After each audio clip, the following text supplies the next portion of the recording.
I'm here with the famous and fabulous and the only one I ever wanted to talk about over the Pendulum deck, beside Joshua. The Themis, one team member of Complex Card Gaming. Hi. Hi, hello. How are you? Feeling pretty fine. But like, kind of disappointed with reaching top 32 only, but still like fine. It's like a top, but I'm mostly happy because we had 6 members in the top cut, and I'm really happy about the team. Especially for Alex and Lorenzo, who are right now in top 8. When you see this video, they hopefully will be more than top 8, but right now they're in top 8. Okay, that's great success for the team. You brought us your Pendulum deck? No, not mine. It's a team's Pendulum deck. Joshua made the deck, and because I moved to Germany after Euros from Greece, I didn't have much time to test, and when he presented me a list he was building, I was like, he figured out some ways to use the new pot in a really good way in the deck. So I was like, okay, I fully trust him, so like I can continue. I can follow him. Like the main is exactly the same. The side deck is on like a small difference, but I think like there's no room for improvement in this deck. It's just perfect as it is. Okay, so you both play this deck, so you also have much more space of information between the team. Yeah. That's the idea behind this, I guess. Basically, we have a chat that we are discussing everything. For this event, we weren't so active about the discussion because literally Joshua just said like, "This is a build. This is so great." There was literally no room for improvement in the main. Like, there were some small discussions regarding 2 or 3 cards, which I can explain during the deck. But literally, like, I don't think there's any room for improvement in these 40 cards. Like in the side deck, maybe, but nothing. Like even this can be used exactly for the new format. Okay, then let's show us this deck. So, as Norman calls this, the face of terror.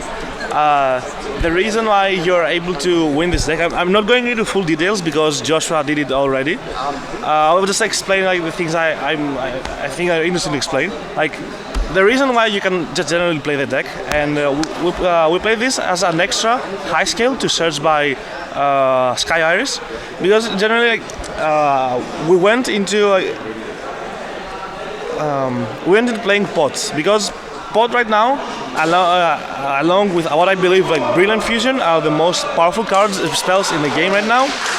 So we wanted to play this card a lot in the deck, and we need to figure out a way so that we can minimize the cost of cards we are losing.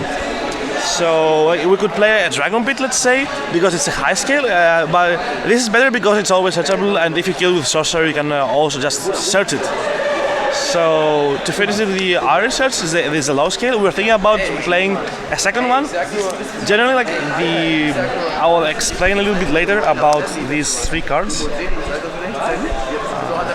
They are the things that you can probably just change the ratios. 3 dragons because you simply want to win. 3 sorcerers, a Joker with monkey board. 6 Kirins, 2 Excentrics. I generally go with 2 Excentrics with 3 MST.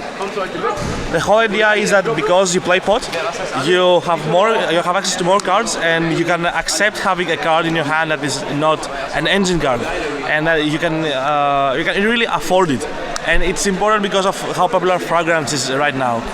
So 2 Excentrics because it's not good with using the Apex. I'll explain it later. Abductor, and at the end are the one-offs. So basically, at the beginning there were no Apex in the list. They were like this, but there was always a space for 1 card.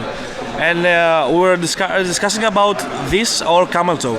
But generally, I think this is more versatile because you can also special summon from your hand. If you summon Joker, you can special summon immediately if your opponent has a Dante, and you can out some floodgates.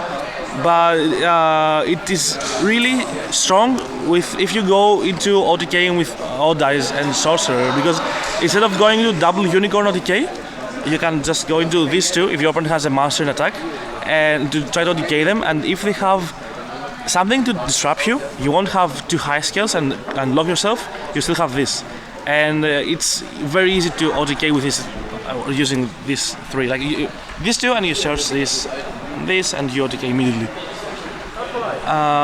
So the new unicorn also left you some doors open. Yeah, exactly. The last thing, the most thing we discussed about was like to play 2 Apex or 1-on-1. I went with 1-on-1, and I think everyone else went with 1-1 because generally the card is good, but because it's not a pendulum and there are also the MSTs that are not pendulum cards, you cannot generally make good combos turn 1. If you draw like a combination of this, if you draw these two together, it's very unlikely that you will be able to play afterwards. But this is like really good against Monarchs, and it's why I wanted to play this. Like the other matchup is so-so, but against Monarchs, like it's when you don't care if you draw it going first or second. You just slam it on the board, and you're able to free play against them. For the spells, like there are the 6, as I said earlier, and the 6 Iris, and just the extra like the bomb and Upstart, because Upstart is an amazing card generally. That's it for the main. I think we all played the same main. Like I don't exactly know what the rest of the guys followed exactly because I registered before they finished the deck. I registered on Friday. So for the extra deck, it's pretty standard. Generally, there's too much space in the extra deck about cards. So it's Castel and Rebellion because you can easily go over 2 Monarchs with Rebellion and any monster on your field without having an Audacious Dragon. And Cowboys, this is my personal preference. I love Cowboy because there are many times that you can try to you want to decay them using 2 Lever Falls and another Dragon, but most of the times you just reach them low enough, but you're not able to decay because you need to keep the 2 Lever Falls on the field. So afterwards you can just Cowboy and win. These two, which I almost didn't play, I think I would still play this no matter what, but I also think I would maybe cut this for a second Dweller because realistically, this sounds good if you brick.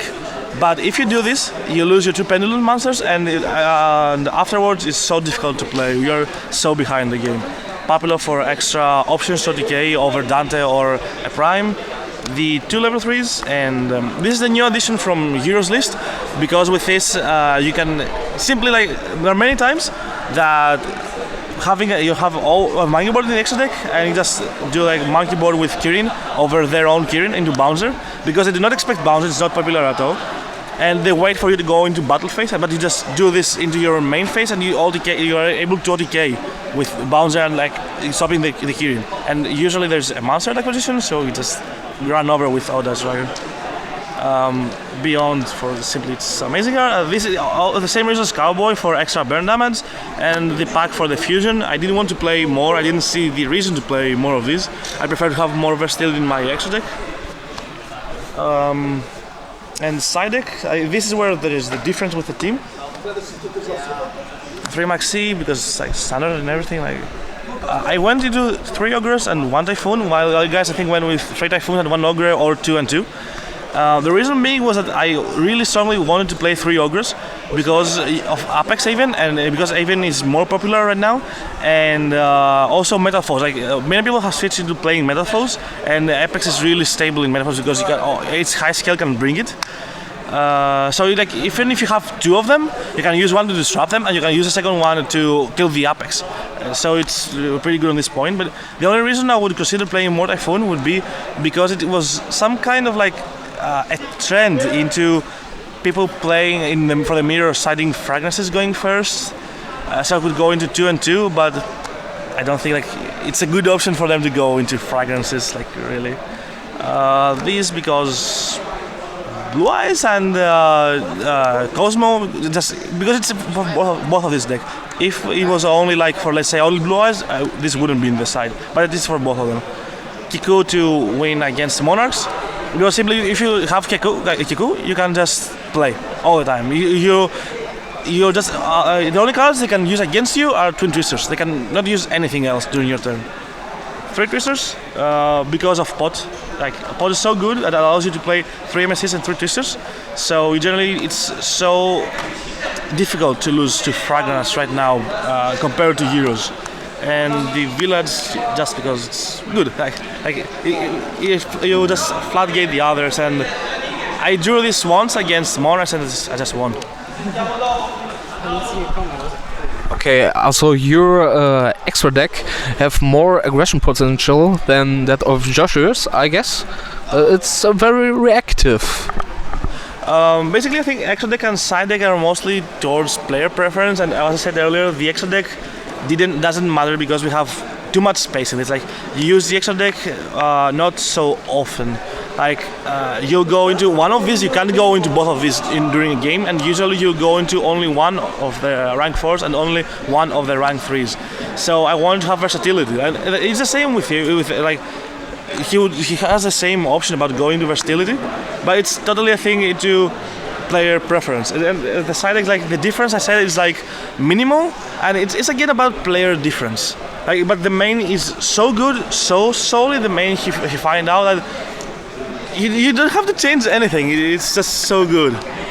Like, on Euros, I played a completely different, not different, like completely different, just generally different kind of pendulum deck than him, because we had really different ideas on how he will be able to reach worlds closer. Like, he went closer than me. I didn't top, but like four players were playing my list, and 2 of the 4 topped, and like, you can see that the deck also worked. But generally, like, during discussion decks, we usually present what are our options, what we think is good, and it's always about player preference. Like, most of the times you figure out there will be something like this really good. Right now, this was absolutely the best thing. But let's say for Euros, I opted to go with Ariadne build. He opted to go with Trapless. Like, both were really viable. It was about players choosing. Like, I generally don't like traps, but I thought that playing Ariadne, you had more win percentage of going first, so generally you had more free wins, and this way you could easier reach worlds. But he thought that just going into more aggression would be the way he would win. So it's generally, we have so many good discussions that we allow to every player in the team to choose what they want to do. And you can see this in the past, like in YCS Prague, where James reached the top 8. He was playing 5 cards different than what the cards Ali and I were playing. But we seem like we reached like a point where 35 cards that it's so good to play this, and the rest are usually played. Yeah. Okay, if you could wish you something for your team, for opportunities for the future, what would it be and why? Simply like win more events. Like, right now we are in a good position. Like, this is the first event with having the 3 new additions we got: Raphael, Joshua Oster, and Lorenzo. Like, yeah, 3 new bright players. They have not been in the spotlight, like, but they have started making their success. And that's what we want right now. It's like we already have very good players in the team, but we want to have the rising stars, and they have proved that they were good additions. Like, Raphael reached the top 16, Lorenzo and Joshua didn't top, but both of them proved that they were good additions from their decisions on what they wanted to do. Like, when you play, like, luck matters, and they lost because of luck. But still, you'll see them in the future. And what we want is that just simply continue having the dominance. Like in this event, 6 people in the top, 2 in the top 8. This is dominance, and we want to continue this. Okay, in fact, in every team, the most important thing is to show that you want to do your best and to reach the tops. And I guess the CTG team is one of the most famous and most successful team in Europe. Worldwide, we can't say it right now, but we can say for Europe, yes, we are. So you reach for the international? Yes, of course. Like, it's the next step. Like, it's with a major two-step series. They start as small, but they're getting really bigger every time. except from London because it was an unfortunate event. But it's that generally CCG cares a lot for the community, as the whole company CCG. Like we are 25 players, but all these players were split into 2 smaller groups, that the main player roster, which are usually the players that you will find out, that you will know in the community, and the rest are the back office staff. They are the people that are responsible for all of these, like the sponsors, and the back are more. Because they provide so much content to the community and to the sponsors. Like a sponsor wants to get shown to the people, so that people will know him. But if you don't have capable people into doing the designs, into fixing the website, into doing YouTube, you cannot do this. And because we love the community, we want to do more, and we want to reach a point where the major two-stop series will become an official esport. That's our strive. Like, we really want to do this, and we can do this only if the community helps us. But we first need to help the community, and the community will help us. Because simply every Yu-Gi-Oh player is not playing for the prizes. They're all playing because they love the game. Okay, you reach for the stars. Last question: if a new player never contacted with the Yu-Gi-Oh TCG would come to you and would ask you, what are going to do to be the best? I think it's simple. You need to decide that you want to be the best. Make a goal. Not only just a goal, create goals and follow the goals until you reach them. But like, never say, like, if you reach one goal, never say that because you reach a goal you are good enough. Saying you're good enough is how you're gonna fail. Just always strive for more, continue for more. It sounds greedy, but it's good kind of greed. So you don't have to stop when you think you reach your goals. You always have to keep running, keep experience. And okay, Themis, I guess this was an exciting interview with you. I hope you enjoyed it like me. Yeah, I really enjoyed it. Okay, in fact, always at the last part of the interview, do you want to grüßen? What? To greet somebody? All my friends in Greece, which I miss them now because I moved out of there, and they we have a group chat that I still have with them, and they're like, congratulations for topping. Like, it's so funny because I was the only Greek in the event, so it was 100% Greek success. But like, I miss my guys, and I hope that I see them in the next event.